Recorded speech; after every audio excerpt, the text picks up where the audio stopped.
সুস্বাগতম আমার সুপ্রিয় বন্ধুরা। দীপঙ্কর দা আজকে নিয়ে এসছে যে শুধু একটা ভালো অ্যাম্পলিফায়ার তৈরি করলে হবে না, তার সঙ্গে খুব ভালো টোন কন্ট্রোল চাই। কিন্তু বন্ধুরা, সব আমি এর আগে বলেছি না, প্রত্যেকটা অ্যাম্পলিফায়ারের প্রত্যেকের হার্ট, কারোর ফুসফুস, কারোর হার্ট, কারোর কিডনি, প্রত্যেকটা প্লেয়ার প্রত্যেকের সঙ্গে এমন ভাবে যুক্ত, না হলে খেলাটা কমপ্লিটই হবে না। সেই জন্য কাকে ফেলে কাকে ধরি, সেই জন্য টোন কন্ট্রোলও কিন্তু একটা বিশেষ গুরুত্বপূর্ণ অংশগ্রহণ করে, যেখানে কিনা মিড আছে, ট্রিবল আছে, বেস আছে, সমস্ত কিছু ফ্রিকোয়েন্সির খেলা আছে। সুতরাং এর দিকেও কিন্তু খুব ভালো করে মনোসংযোগ দিয়ে স্টাডি করে আপনি কি ধরনের অ্যাম্পলিফায়ার বানিয়েছেন, সেইটা সেই মানে পাওয়ার অ্যাম্পলিফায়ারে কি ধরনের টোন কন্ট্রোল হওয়া উচিত, বাজার থেকে যে কোনো একটা টোন কন্ট্রোল এনে লাগালেই চলবে না। এবং তার সঙ্গে আজকের আলোচনার বিষয়, তার সঙ্গে কিভাবে বক্সকে ম্যাচিং করাবেন। যেমন টু ওয়ে বক্স হলে এক ধরনের হবে, থ্রি ওয়ে যেমন ইনি যে কাস্টমার বন্ধু ইনি চেয়েছেন 10 ইঞ্চি উফার থাকবে, 6 ইঞ্চি মিড থাকবে, আর 4 ইঞ্চি হচ্ছে সুপার মেটালিক টিটেনিয়াম ডোম টুইটার থাকবে। সেক্ষেত্রে আপনার ডিজাইন কিন্তু চেঞ্জ হবে।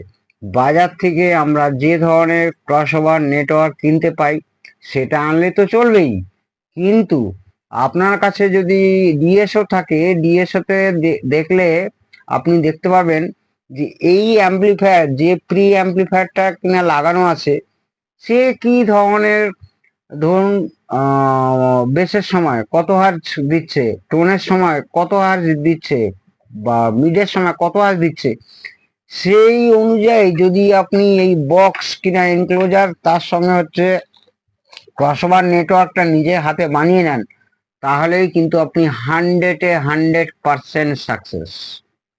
সেখানে কোনো অংশে আপনার সাউন্ড না ফাটবে, অত্যন্ত ক্লিয়ার, একেবারে সুমধুর, মানে একদম মধু ঝরবে। আচ্ছা, একটু মনে পড়ে গেল প্রসঙ্গটা একটু বলে রাখি বন্ধুরা। আমি সাধারণত বলে রাখি যে রাত 8টা থেকে 9টা অবধি আমার সঙ্গে যদি কথা বলতে চান, তা অনেক সময় এত কাজে বন্ধুরা ব্যস্ত থাকি, আর এটা তো আমার রক্তে মিশে গেছে, মানে এটা আমার টোটালি প্যাশান, টোটালি প্যাশান। আমি আজকের আপনাদের বলতে বাধ্য হচ্ছি, আমি কিন্তু একটা সরকারি লেভেলের একটা ভালো জায়গায় ইলেকট্রনিক্সেরই মানে কাজের সঙ্গে যুক্ত। সেটা আমার পার্মানেন্ট জব। এটা কিন্তু আমার জাস্ট হবি এবং প্যাশন বলেই আপনাদের কাছে তুলে ধরি। এবং তাতে এক ভদ্রলোক এরকম 8টা, সাড়ে 8টার দিকে ফোন করেছিলেন। তো ফোন করার সময়, সেই সময় হয়তো আমি ব্যস্ত ছিলাম, দিতে পারিনি। পরে আমি সঙ্গে সঙ্গে, আমি পরে যখন একটু ফ্রি হয়েছি, পরে আমি ফোন করেছি, তো উনি ফোনটা কেটে দিলেন। সঙ্গে সঙ্গে উনি একটা খুব বাজে কমেন্টস করলেন, কোথায় না হোয়াটসঅ্যাপে, এবং করে সঙ্গে সঙ্গে উনি হোয়াটসঅ্যাপটাকেও আবার সঙ্গে সঙ্গে ওনার ছবি দেওয়া ছিল, উনি জানেন না ওই ছবিটা তার আগে থেকেই আমি কিন্তু স্টোর করে রেখেছি। এবং উনি যদি ডিলিটও করে দেন সে ছবিও আমার যোগ্যতা আছে, আমি সেই ছবি আবার বার করে নেওয়ার। তো সেক্ষেত্রে আমি ভদ্রলোককে বলে রাখি, এখনো সম্মান দিয়ে কথা বলছি, ওনার ছবি সমেত ওই কমেন্টস যে করেছিল হোয়াটসঅ্যাপে, ওটা কিন্তু আমি এখানে এখন আপনাদের সামনে তুলে ধরতেই পারতাম, কিন্তু আমি অত নিচে নামতে পারি না বন্ধুরা। যাদের এইটুকু পেশেন্স নেই, সে নাকি অ্যাম্পলিফায়ার বানাবে আমার কাছে। আজকে 8 মাস এরকম আছে, 8 মাস ওয়েট করে বসে আছে দীপঙ্করদার অ্যাম্পলিফায়ার তার বাড়িতে নিয়ে যাবে। 8 মাস। সবাই 8 মাস ওয়েট করছেন তা নয়, কেউ কেউ 2 মাস 3 মাসের মধ্যেও অ্যাম্পলিফায়ার পেয়ে যাচ্ছেন। কিন্তু কিন্তু এইটুকু মানে মোদ্দা কথা যে এখানে আসলে কিন্তু দেরি করতে হবে, আপনার পেশেন্স চাই। কারণ এই ধরনের অ্যাম্পলিফায়ার ওই বাজার থেকে কিনলাম, আনলাম, দিলাম, তো হয়ে গেল, টেস্ট করলাম না, প্রত্যেকটা টিপি পয়েন্ট টেস্ট করতে হবে, প্রত্যেকটা লেভেল টেস্ট করতে হবে, সেসব না করে দিয়ে দিলাম। অর্থাৎ এই ধরনের কাস্টমার, আপনি আমার কাস্টমার, ওনার উদ্দেশ্যেই বলছি, আপনি আমার কাস্টমার হওয়ার যোগ্যতাই নয়। আপনি আমাকে চেনেন না, জানেন না, কিচ্ছু না। আপনার যদি ভালো না লাগে আপনি ভিডিও দেখবেন না, আপনার পয়সা ছড়ালে তো আপনি প্রচুর অ্যাম্পলিফায়ার পেয়ে যাবেন। আপনার বাড়ি পুরো বিল্ডিং পুরো ঢেকে যাবে আপনার অ্যাম্পলিফায়ারে। জাগিয়ে এইসব বদমাস লোকদের কথা আলোচনা করতে গেলে ভিডিও বড় হয়ে যাচ্ছে, আসল কাজ কম হয়ে যাচ্ছে। যে কথায় আসতে যাচ্ছিলাম, যে টোন কন্ট্রোলের সঙ্গে তারপরে কিন্তু আপনার বক্স ম্যাচিং এর পালা। বক্স ম্যাচিং এর পালা বলতে ওই বাজার থেকে, আগেই বললাম যে বাজার থেকে যে ক্রসওভার নেটওয়ার্ক কিনে আনলাম তা নয়, আপনাকে দেখতে হবে তখন আপনার কেনা দরকার এই ডিএসও। ডিএসও দরকার। ডিএসও থেকে আপনি ধরুন বেসটাকে একদম জিরো করে ফেললাম, ট্রিবিলকে একদম জিরো করে ফেললাম, তখন আপনি দেখলেন মিড।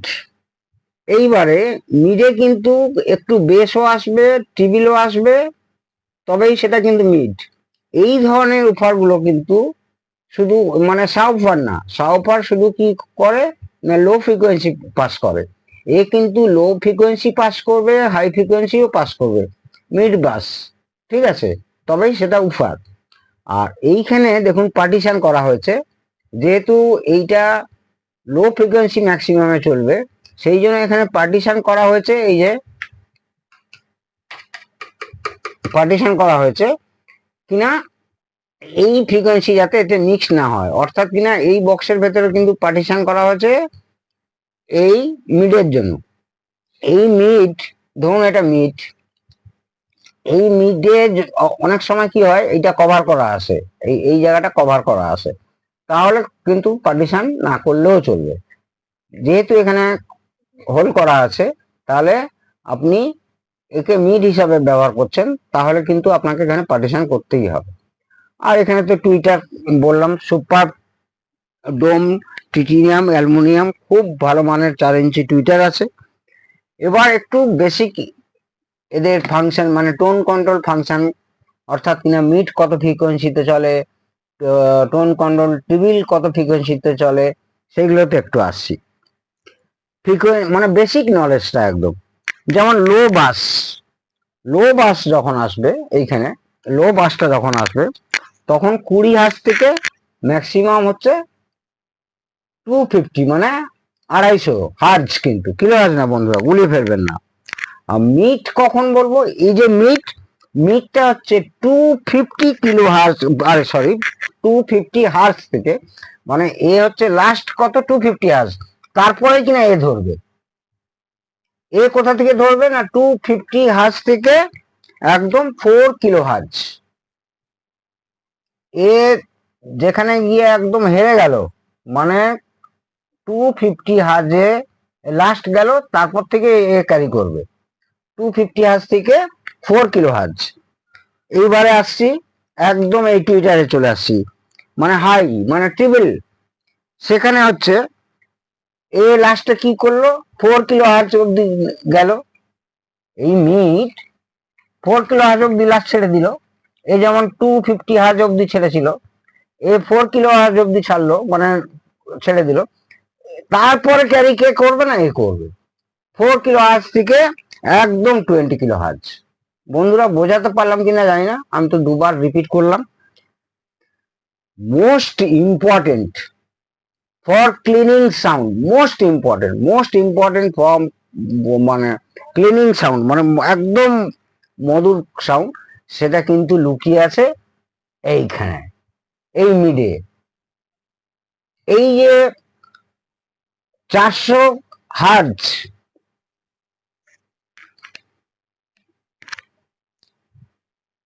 কারো তো এবারে যেটা হচ্ছে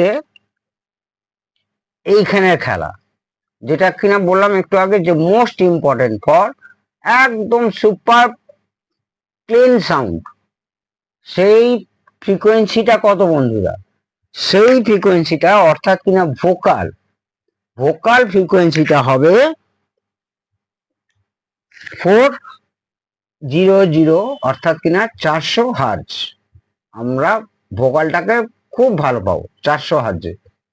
তাহলে আমার এই মিডের 400 হার্জ আমি কাকে ব্যবহার করতে পারবো, এখানেই ব্যবহার করতে পারবো, কারণ এ 250-তে লাস্ট হয়ে গেছে। এইখানে 400 হার্জটাকে আমার ধরে রাখতে হবে। ওই আসলাম, একটুখানি ভলিউম বাড়ালাম, তারপর আসলো কোনো রকম এই স্কোপে দেখালো কোনো রকম 400 হার্জ, তারপর কেটে গেল, তা না, আপনাকে ধরে রাখতে হবে। আপনি যদি সত্যিকারের মিড ভালোবাসেন, ট্রিবিল ভালোবাসেন এবং সমপরিমাণে ঠিকঠাক বেস থাকবে। মূল খেলা হচ্ছে বক্সের এইখানে, এই জায়গাটায়। তখন আপনাকে 400 হার্জ, আমি কিন্তু বারবার বলে দিলাম, তখন আপনাকে আসতে হবে ওই বাজারের যতই দামি ক্রসওভার নেটওয়ার্ক থাকুক না কেন, আপনাকে এইভাবে মাপতে হবে। আমি দেখাচ্ছি বন্ধুরা একটু। ধরুন এতে আপনি ব্যবহার করেছেন, আমি কথার কথা বলছি, একটা ভেরো বড় হোক বা পিসিবি যদি বানাতে পারেন, এতে হচ্ছে এই ধরনের ইম্পোর্টেড 0.33 mH একটা ইন্ডাক্টর ব্যবহার করলেন, ঠিক এই ধরনের। এটা গেল উফারে, একদম ডাইরেক্ট দিয়ে দিলেন। আর নেগেটিভ তারটা সব কমন হবে, এটার অ্যাম্পলিফায়ারের আউটপুট নেগেটিভটা এরকম এরকম। এইবারে মিড সিলেকশনে আপনাকে অবশ্যই অসিলোস্কোপ ব্যবহার করতে হবে।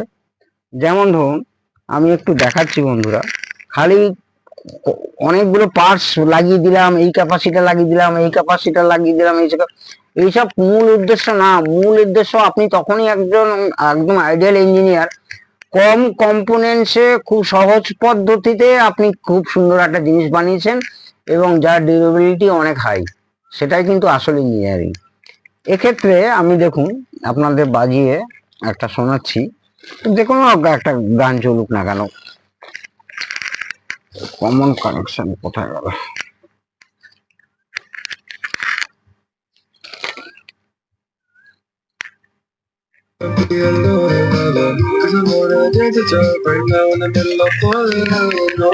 এখন ধরুন আমি দেখাচ্ছি, এটা পরে একটু পরে আসছি। এখন এই সেটের কন্ডিশন কি আছে না, বেসটাকে একদম লো করা আছে, ট্রিবল একদম লো করা আছে। এইবার ট্রিবলটাকে বাড়াচ্ছি, দেখুন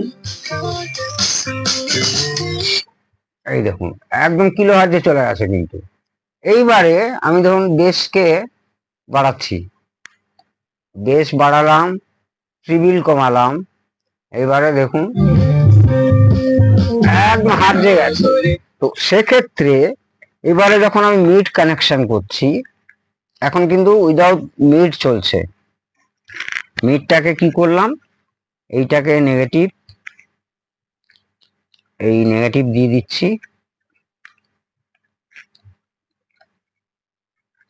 আর এটা হচ্ছে পজিটিভ।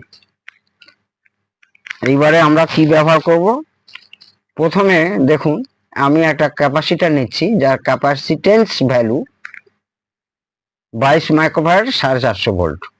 এটা কিন্তু পোলারাইজড, নন পোলার, এটাকেই নন পোলার করতে পারেন আপনারা দুটো ক্যাপাসিটার ব্যবহার করে। এইটা ব্যবহার করছি। এবার একটু ভলিউম দিচ্ছি, চেঞ্জ হয়ে গেল। এবারে অসিলোস্কোপের দিকে তাকিয়ে দেখলে হবে যে আমি কি বলেছিলাম, 400 হার্জের ভেতরে কিন্তু মিডটা অসাধারণ সৃষ্টি হবে 400 হার্জের মধ্যে। এই ক্যাপাসিটার ব্যবহার করার পরে দেখা গেল যে আমার 300 মতো হচ্ছে। ঠিক আছে বন্ধুরা, এইবারে আমি কি করছি, আবার এটা ছিল 22,